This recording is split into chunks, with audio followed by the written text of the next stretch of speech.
On the ground, now! I paid, officer. Here's the receipt. Look! I breathed napalm and nom, and now I'm suffocating on your fear. Stop resisting.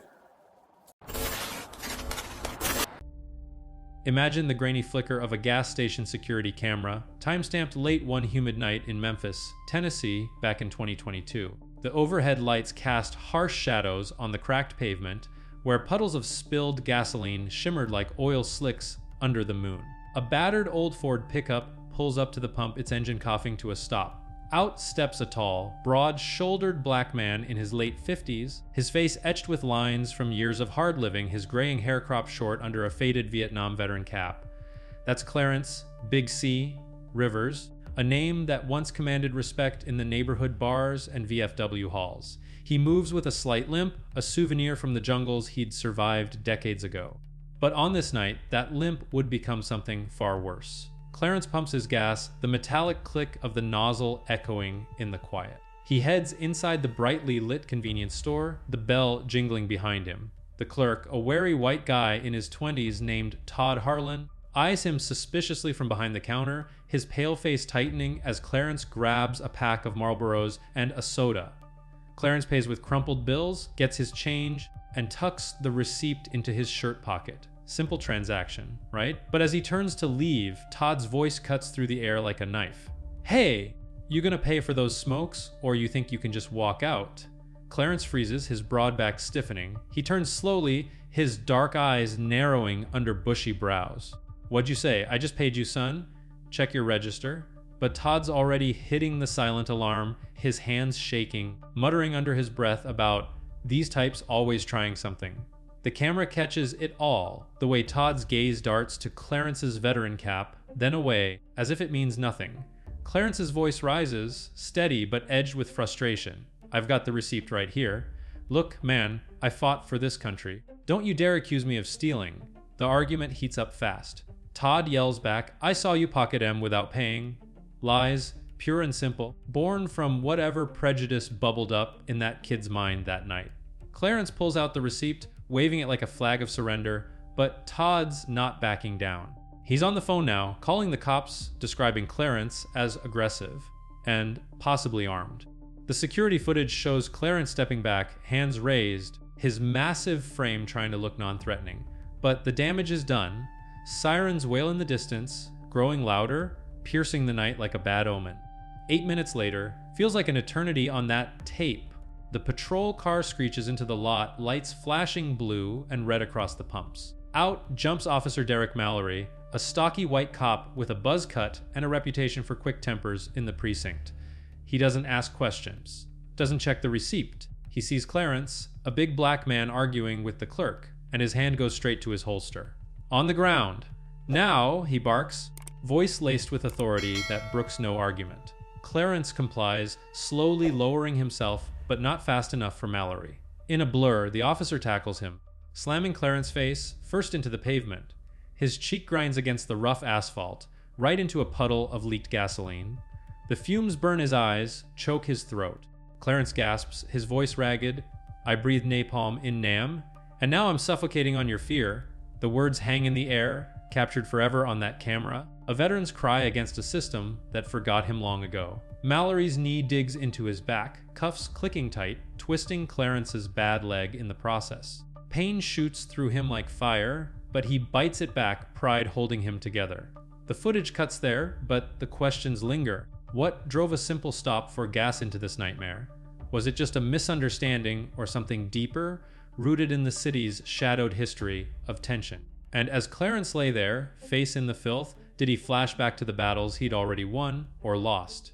But hold on, because what came next would shatter lives and expose cracks in the justice system that no one saw coming. The Memphis night air still carried the sharp tang of gasoline and burnt rubber when the cruiser doors slammed shut on Clarence Rivers. Officer Derek Mallory hauled him up by the cuffs, ignoring the way Big C's left knee buckled.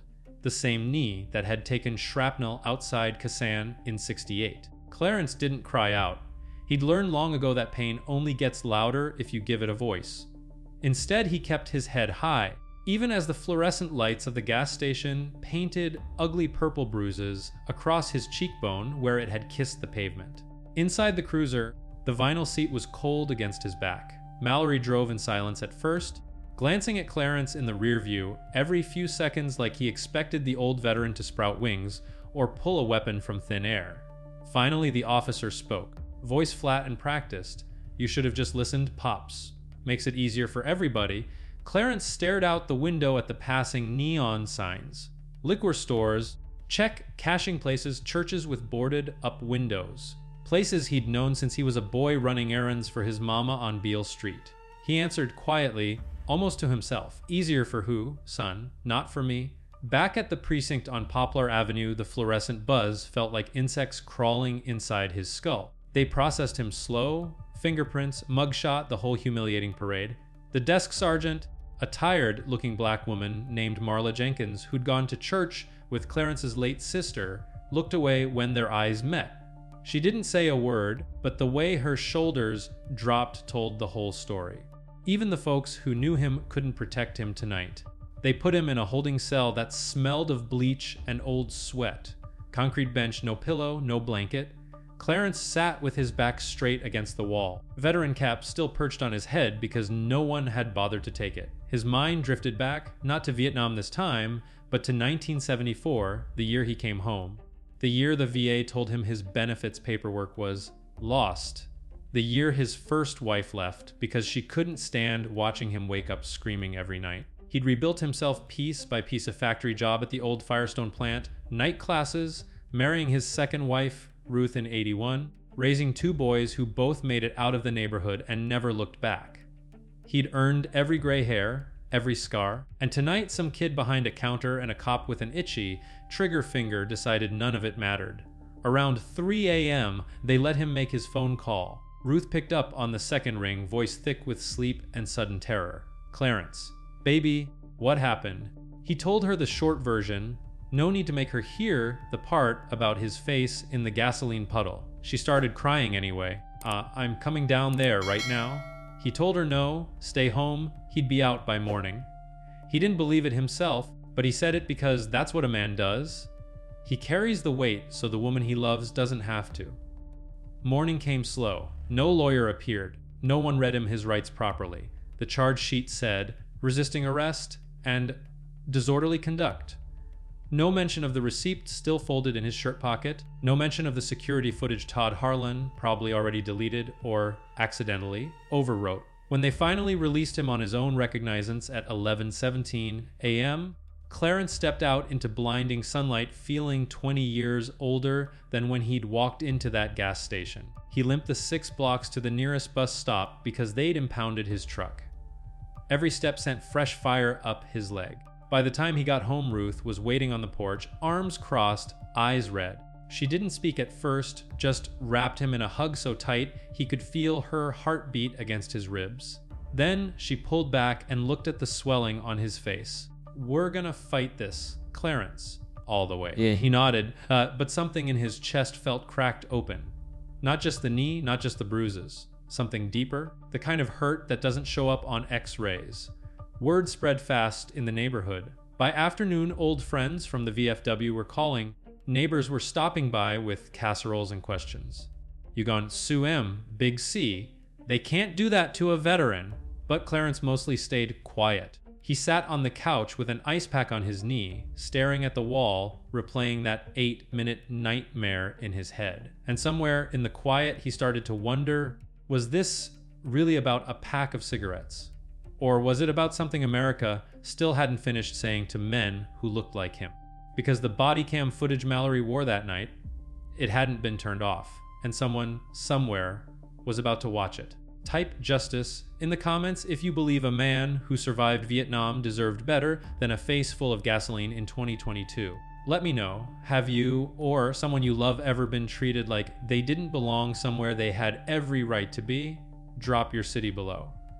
I'm reading every one. As the days blurred into weeks after that fateful night in 2022, Clarence, Big C, Rivers found himself trapped in a haze of pain and quiet rage. His knee swelled like a balloon, the old shrapnel scar throbbing with every step he tried to take.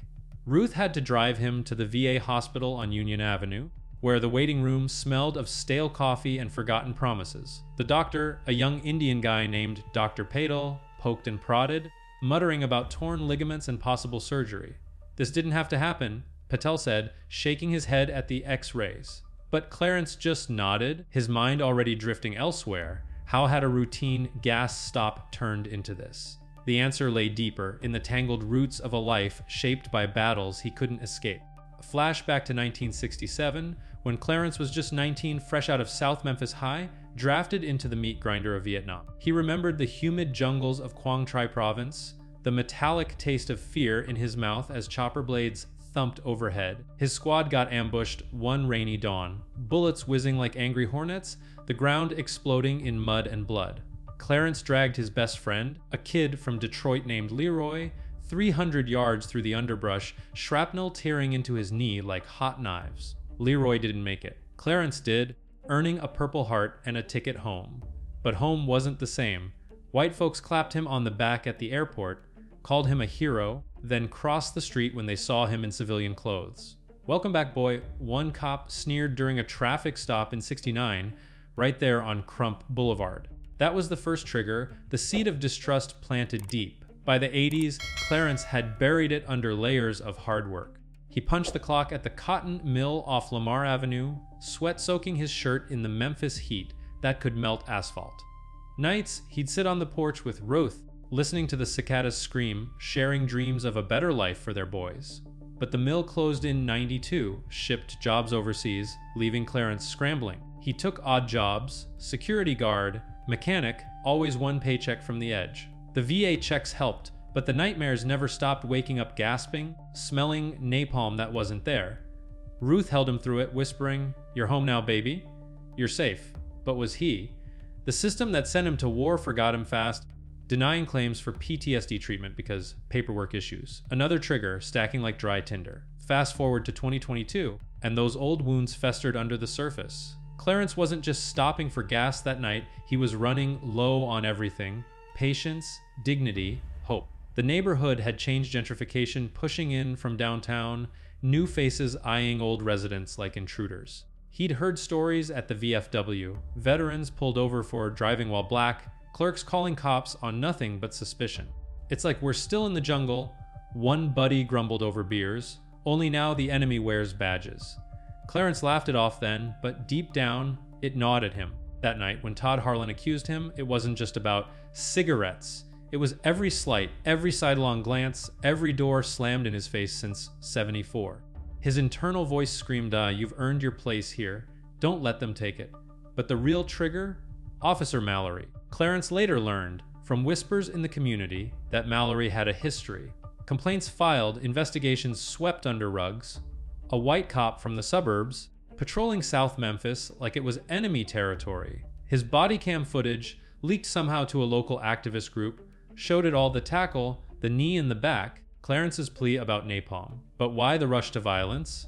Mallory's own demons, maybe. Divorce papers served that week, or pressure from the precinct to clean up the streets. Whatever it was, it collided with Clarence's past like a freight train. As Clarence lay on the couch at home, replaying it, a phone call shattered the silence. It was his son Jamal calling from Atlanta. "Dad, I saw the video online. It's going viral." Clarence's heart skipped. Viral? What did that mean for a man who'd spent his life avoiding spotlights? But as views climbed, so did the outrage.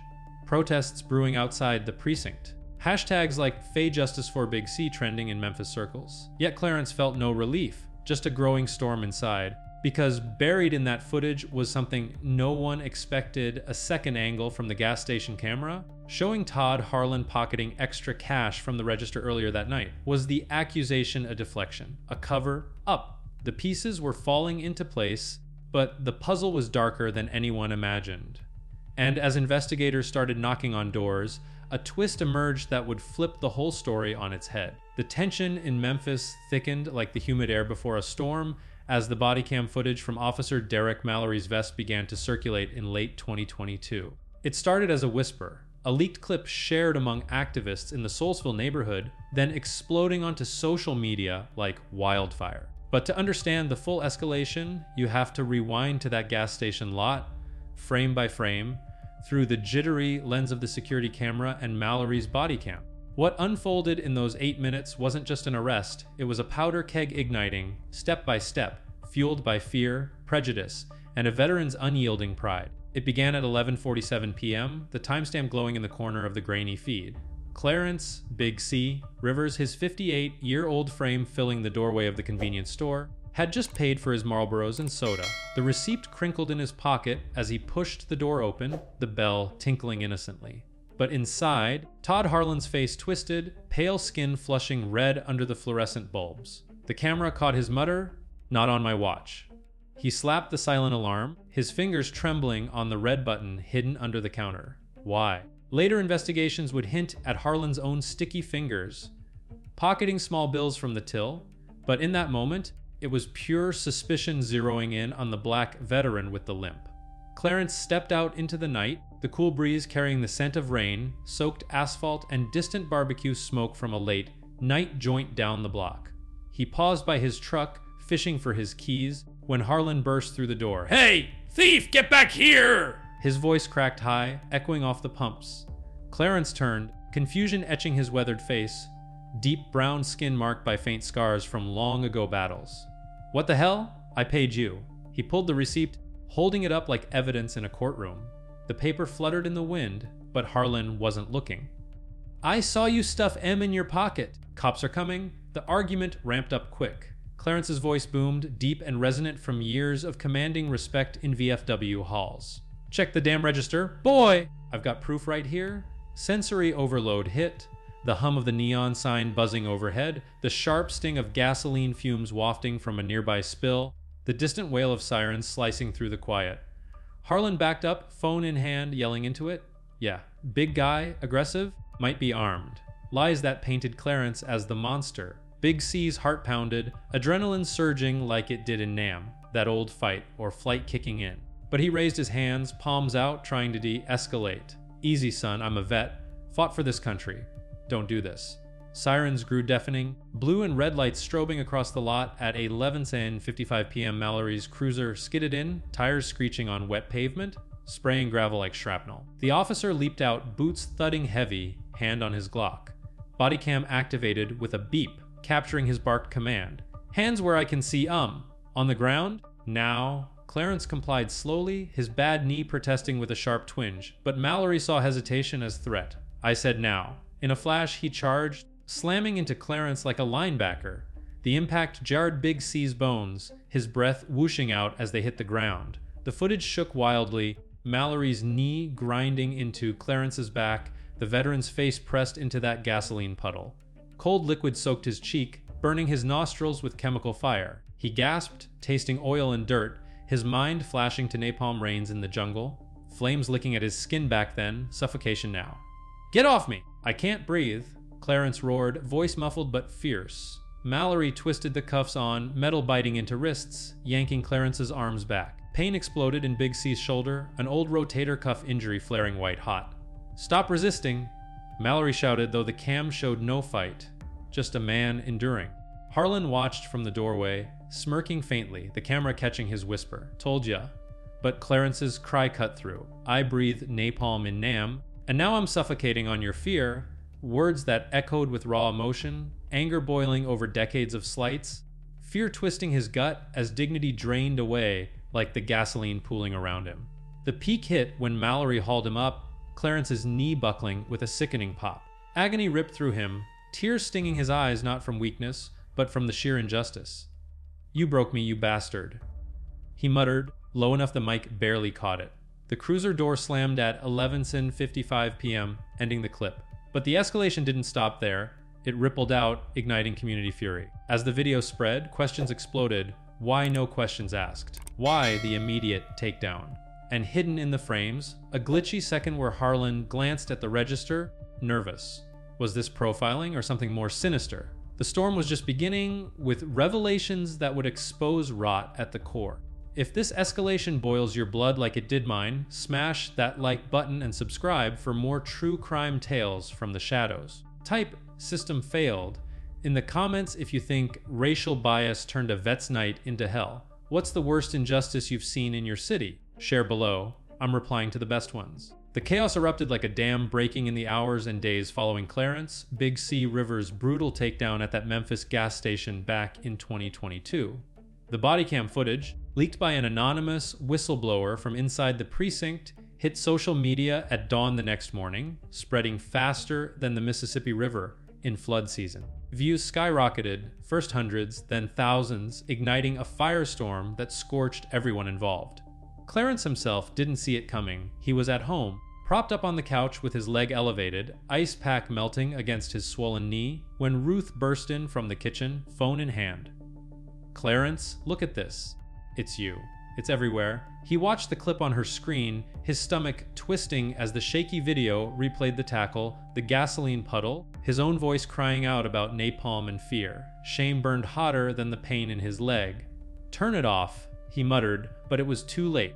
The neighborhood was buzzing, phones ringing off the hook, neighbors knocking with wide eyes and casseroles. Old VFW buddies like Eddie Thompson, a fellow Vietnam vet with a prosthetic arm, showed up unannounced. "Big C, this ain't right. We're with you." But Clarence waved them off, retreating into silence, the weight of public petty crushing him more than Mallory's knee ever could. At the gas station, Todd Harlan faced his own reckoning. The store manager, a no-nonsense woman named Carla Diaz who'd run the place for 15 years, reviewed the security tapes that morning. What she saw, or didn't see, changed everything. No theft, just Harlan's false accusation. By noon, he was fired on the spot, his pale face draining even whiter as Carla handed him his final check. "You brought this on us?" She snapped, the scent of stale coffee hanging in her office. Harlan slunk out, muttering curses, but the damage rippled. Protesters gathered outside the station by afternoon, signs reading, "No justice, no gas," chanting until the owner shuttered the doors early. Sales plummeted. Whispers spread that the place was cursed by racism. Harlan vanished from town weeks later, rumors saying he moved back to his folks in rural Arkansas, haunted by death threats online. Officer Derek Mallory, his world imploded faster. Suspended with pay by evening, he holed up in his apartment off Germantown Parkway, blinds drawn against the flashing cameras of news vans parked outside. His ex-wife called, voice dripping venom, "You idiot, this is why I left." The precinct phone lines jammed with calls, angry citizens demanding his badge, internal affairs launching a probe. Mallory paced his living room, the carpet worn thin under his boots, replaying the footage in his mind. Had he overreacted? The adrenaline rush, the aggressive description from dispatch, it all blurred. But deep down, he knew that split-second decision, born from bias or burnout, had cost him everything. His buddies at the station went quiet, no more backslaps in the locker room. Isolation set in, heavy as handcuffs. For Clarence's family, the fallout cut deepest. Ruth barely slept, fielding calls from reporters while tending to her husband. Their sons Jamal in Atlanta and Tyrone in Chicago flew home that weekend, faces grim as they hugged their dad. "We're suing Pop." Jamal said, his lawyer voice steady but eyes furious. Tyrone, the quieter one, just sat with Clarence on the porch, sharing a beer in silence. The humid air thick with unspoken rage. The knee injury. Doctors confirmed a torn ACL. Surgery needed months of rehab. Clarence's odd jobs dried up. No one wanted a limping veteran stirring controversy. Bills piled on the kitchen table like accusations. "How are we gonna pay for this?" Ruth whispered one night, tears streaming as Clarence held her. His pride shattered, the man who'd survived ambushes now couldn't walk without wincing. The city felt the shockwaves too. Memphis, with its history of civil rights struggles echoing from the Lorraine Motel, simmered with tension. Community meetings at churches overflowed, black veterans sharing similar stories, white allies vowing change. But division crept in, online trolls defending Mallory, calling Clarence non-compliant. A small counter-protest formed downtown, signs blaring, "Back the Blue." Fights broke out, arrests followed. The mayor issued a statement, bland as unsalted grits, "We're investigating thoroughly." But for folks in South Memphis, it rang hollow. How many more vets had to break before the system bent? And amid the chaos, one question burned brightest. What if that hidden register footage proved Harlan's accusation was a lie to cover his own theft? Would it exonerate Clarence, or expose a conspiracy that ran deeper than anyone dared imagine? The answers were coming, but the pain, that lingered like smoke after the fire. The investigation into Clarence, Big C, Rivers' ordeal kicked off like a slow, burning fuse in the weeks after the 2022 Memphis gas station incident, but it exploded with revelations that no one saw coming. Internal affairs at the Memphis Police Department dragged their feet. At first, standard procedure, they claimed, but pressure from viral footage and community outcry forced their hand. Detective Lena Brooks, a sharp-eyed black woman in her 40s who'd climbed the ranks despite the boys' club, got assigned to the case. She started at the precinct on Poplar Avenue, the air thick with tension and the faint smell of burnt coffee from the break room. Brooks reviewed Mallory's body cam first, frame by frame, her stomach churning at the unnecessary force. This vet deserved better, she muttered to her partner, a grizzled white guy named Frank O'Malley, who nodded grimly. But as they dug deeper, cracks appeared in the official story. First came the gas station's internal audit. Carla Diaz, the manager, handed over untouched security tapes. Ones Harlan hadn't touched. The footage revealed a bombshell earlier that evening. Before Clarence arrived, Harlan slipped 20s from the register into his pocket, his nervous glances at the camera like a guilty kid. He accused Big C to deflect. Brooks realized, her voice tight with disgust, Harlan's motive. Gambling debts, it turned out. Phone records showed calls to bookies in Tunica casinos. When Brooks hauled him in for questioning, Harlan broke fast in the interrogation room, sweat beading on his forehead under the harsh lights. I panicked, okay? Saw the big black guy and thought, distraction. His confession dripped with ugly prejudice, exposing the racism that turned a petty theft into a veteran's nightmare. Clarence, watching the taped interview from home with Ruth by his side, felt a mix of vindication and nausea. All this over his dirty hands. He whispered, tears welling for the first time since NAM.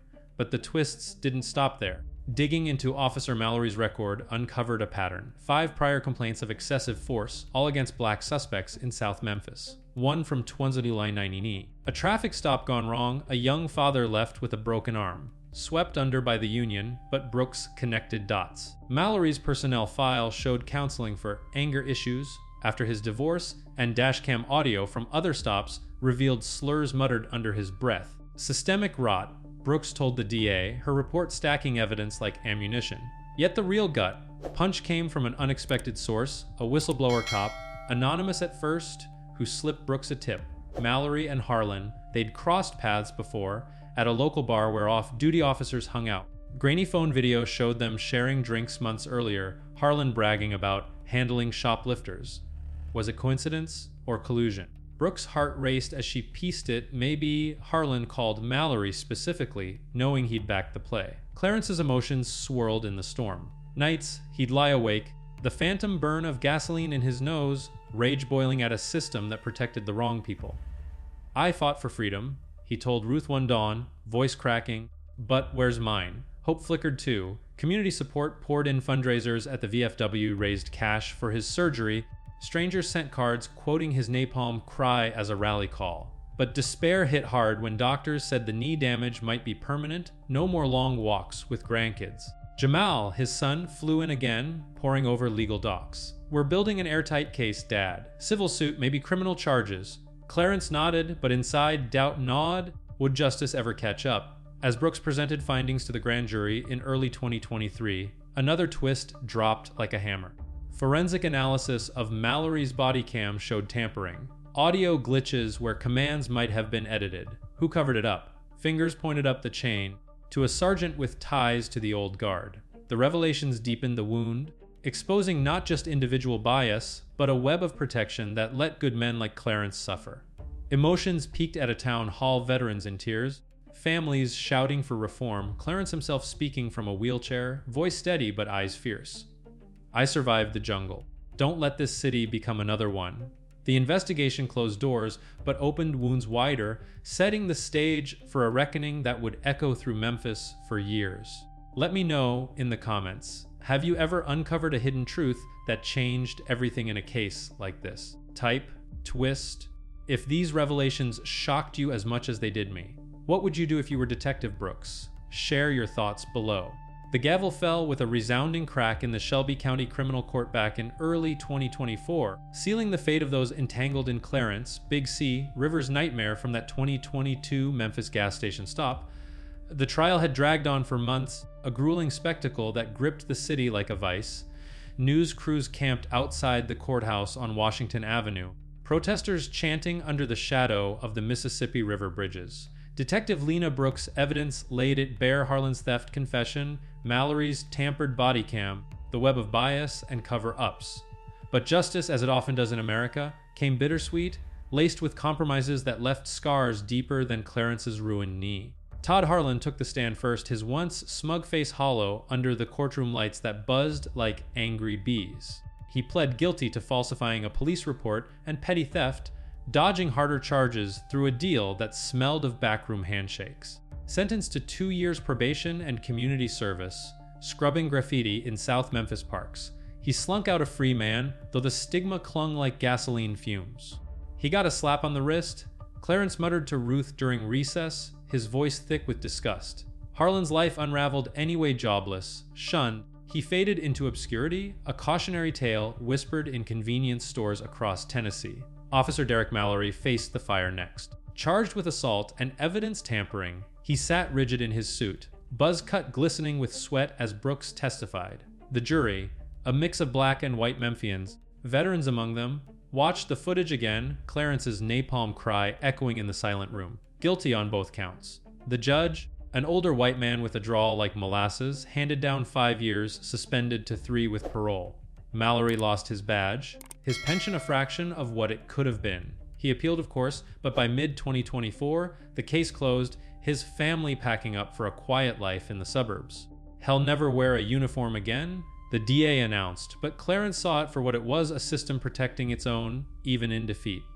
For Clarence, the civil suit brought some measure of relief. The city settled out of court in late 2023, $750,000 for pain, suffering, and medical bills, enough to cover surgery and rehab, with leftovers for a modest retirement. His knee mended as best it could. By 2024, he walked with a cane, the limp a permanent reminder of that puddle-soaked night. But the money couldn't buy back dignity. Ruth stood by him through it all, their bond forged stronger in the fire, though nights still found Clarence staring at the ceiling, ghosts of Vietnam mingling with Mallory's knee in his back. Their sons visited more, grandkids filling the house with laughter that eased the ache. Yet the victory felt hollow. Protests fizzled, reforms promised but diluted. The MPD implemented Bodycam audits and bias training, but whispers persisted. Same old story, different day. The long-term ripples touched the community like aftershocks. Veterans groups in Memphis lobbied harder, using Big C's story as a banner. Funds raised for legal aid, awareness campaigns echoing his words nationwide. But the system, it creaked on, provoking quiet rage. How many more black vets had to beg for respect in a country they'd bled for? Clarence spoke at VFW events, voice steady. We fight wars abroad, but the real battle's here, at home, against fear and forgetfulness. Empathy swelled in audiences, gnarled hands clapping, but the anger lingered, a call for change that America heard but rarely heeded fully. By December 2024, the case file gathered dust, justice served on paper if not in spirit. Clarence sat on his porch one evening, cane across his lap, watching the sun dip behind the Memphis skyline. Had it been worth the fight? The scars said no, the fire in his eyes said yes. But in a nation built on promises, sometimes survival is the only win. And as stories like his fade, the question hangs, when will the system truly honor the men it breaks? What do you think? Did justice prevail for Big C, or did the system let him down again? Type, vet deserved more, in the comments if you're fired up about stories like this. Hit that subscribe button and turn on notifications so you never miss another midnight dispatch from the shadows of true crime. Your support keeps these tales alive.